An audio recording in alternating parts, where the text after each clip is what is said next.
If I had $1 for every time someone said that this is a budget deck, but it was actually $200, I'd have enough money to afford one good deck in Gods Unchained. Because I've seen a lot of budget decks that are 50, 80, 100, $250, like insane amounts of money for what's supposed to be a budget. I remember back when I started playing crypto games, on-chain games, I was grinding for weeks trying to get a single item that was worth like 10 bucks. But in Gods Unchained, it's a card game. Cards are kind of expensive. And it got me thinking, what is a real budget deck for a beginning player who has $5, $10? Like, what is a real beginner deck? Not a $50, oh, this costs as much as a brand new AAA game type of deck. No, what is a budget deck? What costs like a sandwich? What costs as the same amount as a single lunch? Like, not, a week of groceries. Like, what's a real budget deck? Well, it hasn't been easy, but I think I might have got something. Thing is, I could just throw together some crappy list, make a video, and no one would know the difference until they tried to play it. But I'm actually out here playtesting these decks. I could be playing $2,000 decks. Instead, I'm playing $10 decks, all to try to figure this out for you guys. And I think this is it. When I'm on a super tight budget, I always think Death is a little bit underrated and War is a little bit overrated. So this is my Death $10 deck. It has not been easy figuring out $10 decks, but I think this works. It is a hyper-aggressive deck. We want to play our creatures as fast as possible, hit them in the face as fast as possible, and just keep the face damage keep the face damage coming while also healing back and defending against other aggro decks like Hidden Rush Deception and, of course, Aggro War. Now, the one big thing I had to do to get this deck under 10 bucks was leave out Necroscepter. Necroscepter is the relic that generates zombies every turn. It's $5 or more for a single one of those, so we just cut them out. Instead, we're relying on the obelisks to generate lots of zombies for us. That is a sacrifice, but we have to do something in order to make this deck fit in under $2. As far as the early game, we are running the Blight Bomb for some removal. Other than that, it's all creatures all day. We got the Bomb Fly with the Afterlife to damage both gods. You'll be healing back up, so you'll be okay. Brimstone, again, to do burn damage.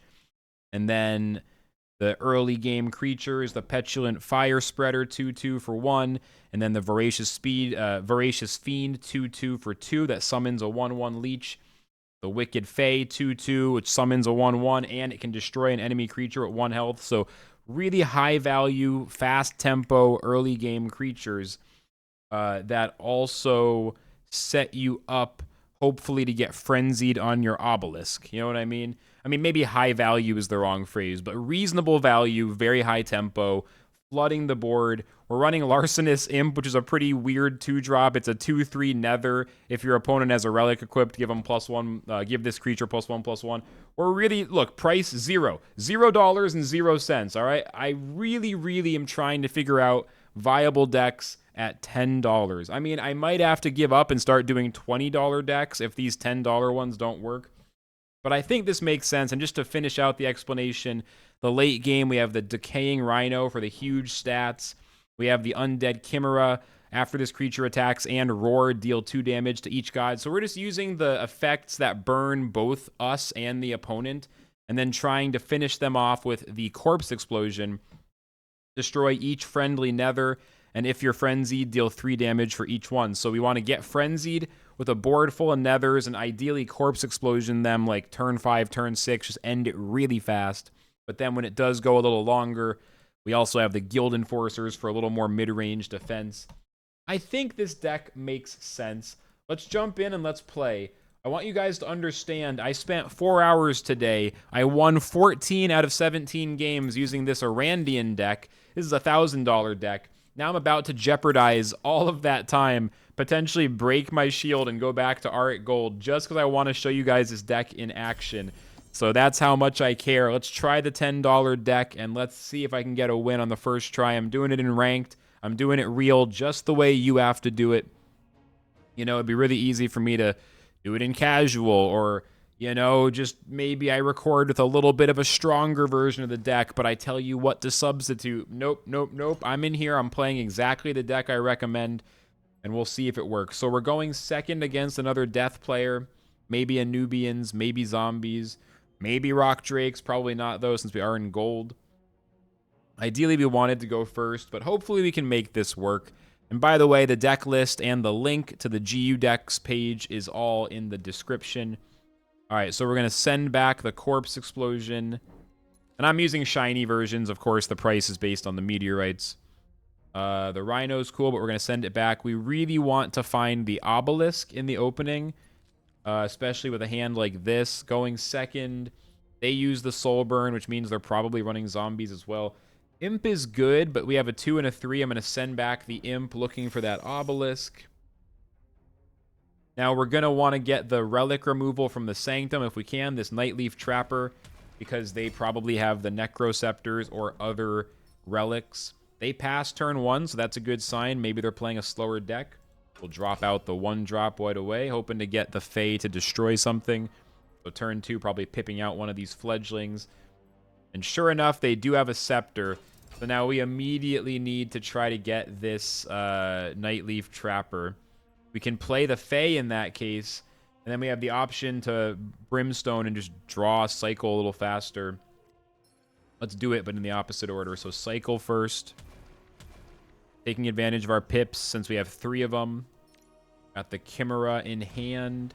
We kill that. We get no favor because it's early in the game, right? No, we're up to 2 favor. That's good. Hit him in the face. Up to 5. I'm just really up to 4, rather. Really trying to get the Trapper. If we can destroy this Relic, then we're in a much better position. Who knows? Maybe this deck should run a Relic removal of some kind just to have an answer for this. So if we hit him in the face 3 times, we'll get 9 favor, 3 times 3, which means we'll have 13 total.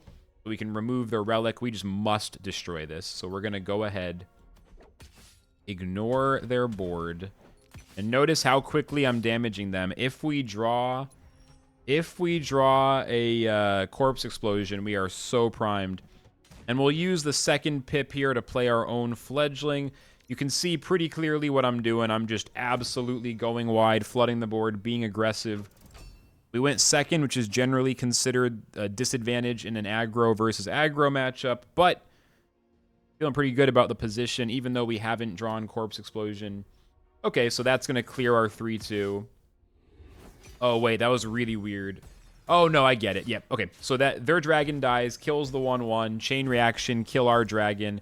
Our dragon kills their zombie.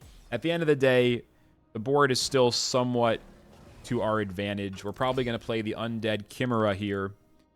We could Blight Bomb now, although I might be inclined to save it in case they have some kind of front line we need to get around.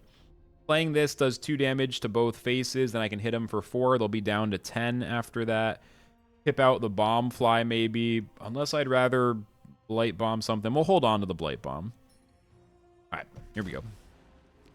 Chimera. Bomb Fly. And of course, we're burning our face as well, so it is a bit risky. The only question is, would we rather kill the 1-1 since it's a favorable trade? I think we're all face because we're just trying to win, I mean, next turn if we can. You know, like literally next turn, potentially, depending on what we draw. And of course, if I draw Corpse Explosion, that's our finisher, ready to go. So this is the kind of hyper aggro that we want. They conceded. Let's go. I put it all on the line. I went second in the mirror match, and I won anyway, even though they had the Necroceptor, which is the more expensive card that we couldn't use because of our $10 limit. So there you go.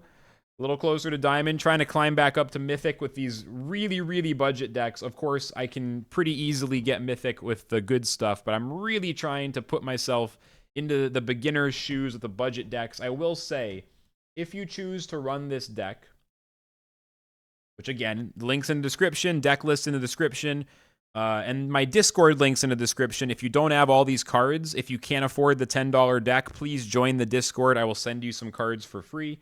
Happy to do it. I will say one thing before we wrap up here. If you find yourself playing this deck and you earn some tokens from the play to earn, the #1 card to add to this deck as fast as possible, we've mentioned it a few times, is Necroceptor. As you can see, it's about $5. If you can, put 2 of these in the deck immediately. You can take out one of the 3 mana creatures, maybe Fickle Cambion or something. Like, you want to put these in the deck as fast as possible. This is the most immediate upgrade, turning it from a $10 deck to a $20 deck. Super worth it. Because realistically, $20 is a lot easier to work with. 10 might be a bit too low, but I have a fun time with the challenge. Like, $10 is such a challenge. It's kind of fun. So let me know what you thought in the comments. Like and subscribe. Request the next deck. What else should I build at $10 or maybe 20? I'll keep doing some super budget decks because I feel like this is an underserved part of the game. A lot of people think $100 is a budget deck, but I know how it is. I know $100 is not a budget deck for many people. So we'll keep working on these. And that's all I got. Thanks so much for watching. Enjoy the deck. Bye-bye.